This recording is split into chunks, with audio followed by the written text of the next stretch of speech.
Welcome to the Extra M Bowls England podcast. My name is Harry Nidger and I'm the Independent Marketing and Communications Director of Bowls England. On this episode, I'm delighted to have Bowls England Development Director Adam Tanner join me, and we're going to be talking about the topic of data protection. But before we do that, Adam, can you introduce yourself? Yeah, of course. Thanks, Harry. Yes, my name is Adam Tanner. I'm based in Wiltshire. I've been on the Bowls England board now since 2014.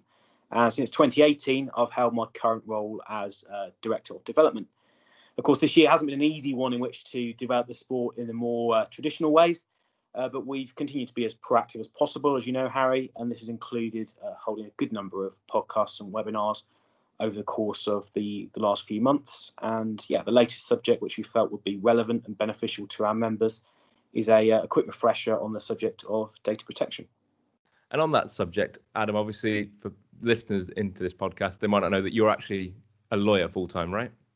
Yeah. My full-time work is as a solicitor. I work in-house for a commercial company and I cover all of its legal work. And I'm also the company's data protection officer. So yes, it's an important feature of what I do. Some of our members might recall that I spoke about the subject at the counties meeting back in 2017. But that was before the current law took effect, and we now have a much more complete understanding of the context of it and how it's worked for the 2.5 years since it took effect. Brilliant. So data protection, I remember a couple of years ago, I think it was 2018, it was all in the news, GDPR coming into force, and it's going to ruin all of our lives and all of business, and everyone was going to get huge and massive fines.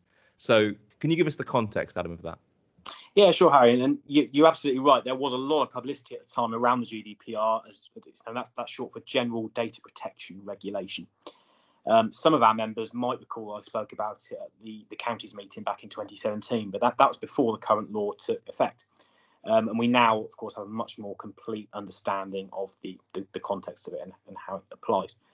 So it was introduced for sensible reasons, because previously countries across Europe had laws in place which were outdated and inconsistent with each other. So the previous UK equivalent was the Data Protection Act, which took effect in 1998. And of course, technology, life in general, has evolved a lot since then. Firstly, personal data is generally now online, which it wasn't in the 1990s, of course. And because it's online, it's a lot more international. The law just hadn't evolved to cover this. All individual countries up until 2018 still had their own laws and standards. And this wasn't working, frankly, as we'll see later on. Some of the bigger companies out there were able to use the laws to their own advantage to pick and choose what they did and where. So the purpose of let's call it the new law, but it's now been in place for 2 to 3 years, is to ensure that people's personal data isn't misused and to ensure that it's handled in a way which is relevant to the purpose for which it's held. And I get that in terms of relevance. And I get that in terms of, the world changed. The law had to change with it. People obviously want more concerned about their data and the privacy of data and the protection of the data than ever before. So how does this relate, Adam, to bowls clubs then? So this has happened in 2018. The law's been in effect for a few years. Tell us, paint the picture of how it affects bowls clubs and the community that we serve. Yeah, well, the GDPR is relevant to everyone across society in general because it concerns the storage and use of all personal data. And you can't realistically live life without personal data. So just to touch a bit more detail as to what it consists of. Personal data covers any information from which a person can be identified. So either directly from that information alone or indirectly alongside another piece of information. So it's effectively anything which is specific to you as a person. So it can vary from something as basic as your name to something a bit more obscure. And we can give all sorts of examples, but let's say your car registration number. And the registration number represents personal data because it's specific to you. And if I saw your registration number alongside your DVLA logbook, I'd be able to link the car to you. And that's what makes it personal. So it's fair to assume on that basis that every bowls club will hold some personal data. So, for example, at least a list of members' names, probably phone numbers, probably email addresses. Some clubs will hold a lot more than this, maybe home addresses, car registration numbers, dates of birth, and there can be all sorts of further examples. But as we'll see shortly, that's not necessarily a bad thing. So in terms of that data, what should bowls clubs be doing? What would your top 5 tips be for a bowls club to make sure they are complying with the data protection law? Okay, so firstly, I think perhaps the main point to always consider and to bear in mind is to only hold such details as are considered to be relevant. So we've already touched upon this, and there are various ways in which to do this.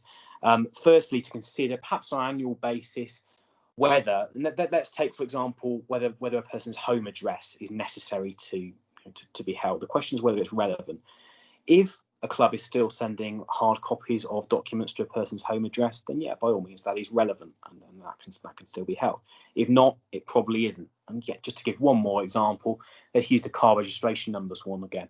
If a club has a car park, then a member's registration number might well be relevant, because of course it could be considered reasonable to want to know whose cars are in the car park at all times.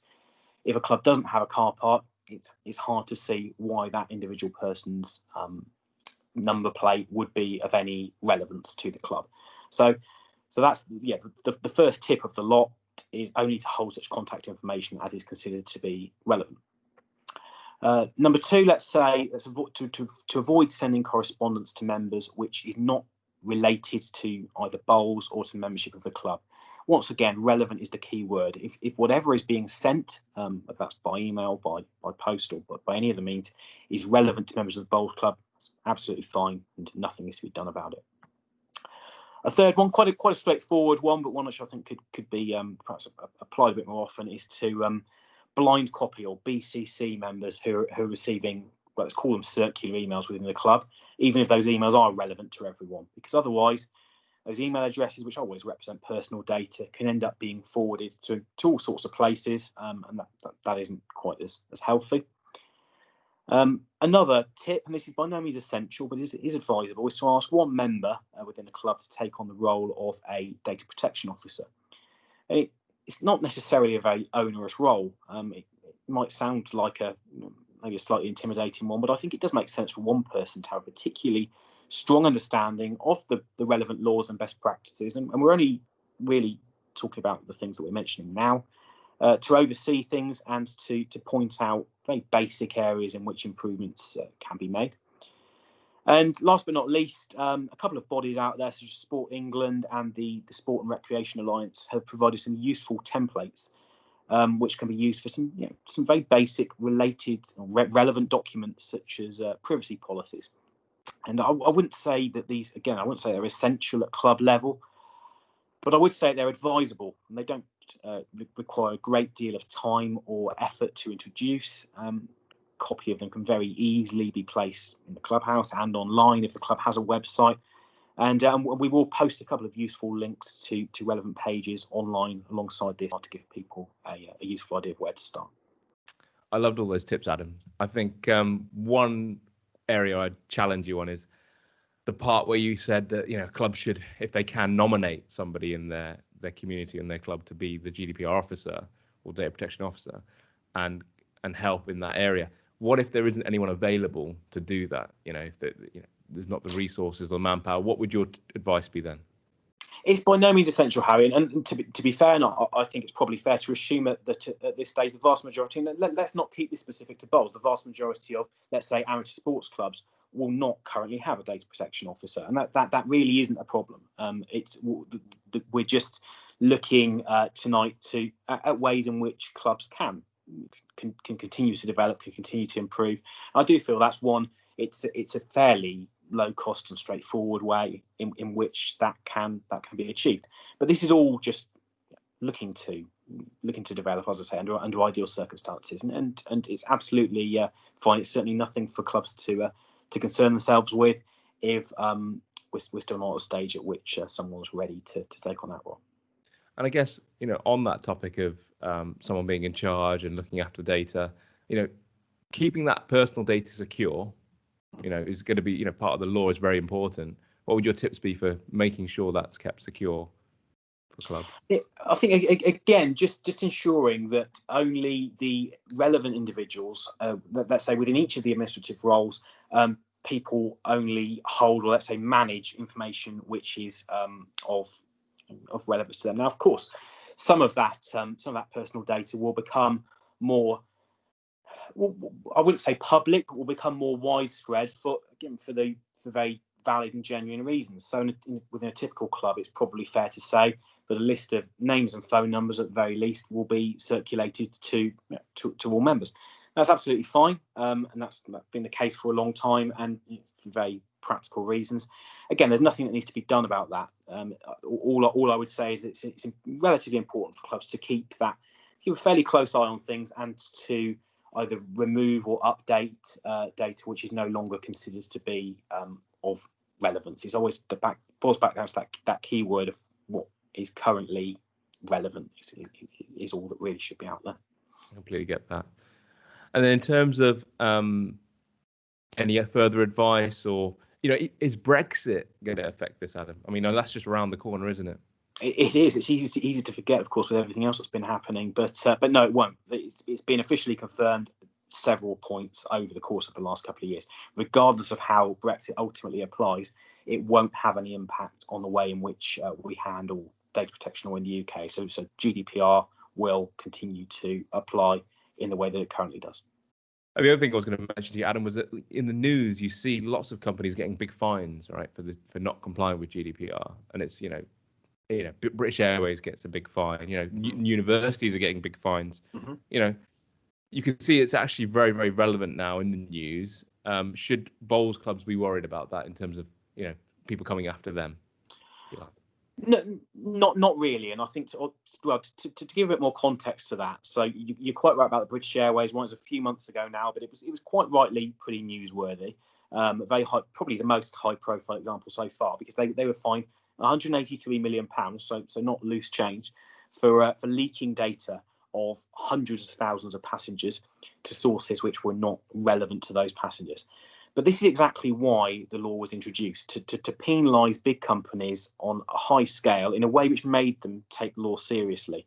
So just again, to put it into context, if they committed the same offences a couple of years earlier, they could only have been fined a maximum of £500,000. So a fraction of a percent of what they're ultimately fined. And frankly, that's loose change to them. But let's park that for a moment. So although the law, as we said, is relevant to the whole of society, because personal data is out there, it's around us all of the time, amateur sports are really not the target audience. And I think it's fair to say that the last 2 to 3 years have also proved that you will not have found an example of, and I'm deliberately not just keeping this within the bowls environment, you will not have found an example of an amateur sports club being heavily penalised, if penalised at all, for a breach of the data protection laws. So whereas on the one hand we do need to make every effort to comply with the law, which indeed is why we're online now, on the other hand, we don't need to overly concern ourselves with things as long as those basic steps are being taken. I think you touched on this a few times, Adam, isn't it? It's relevancy. It's making sure you've got relevant data at all points, and making sure someone or the bowls club is looking after that. And if that's the case, everyone should be fine. Absolutely, yeah. Awesome. All right then, Adam. Well, I'm going to wrap up this podcast. Thank you so much for giving your advice and tips. And hopefully we'll do another one in the future on another topic that I know the bowls community would be interested in hearing. Yeah, of course, it's a pleasure. Thank you too, Harry. Cheers. Thanks, Adam. Bye.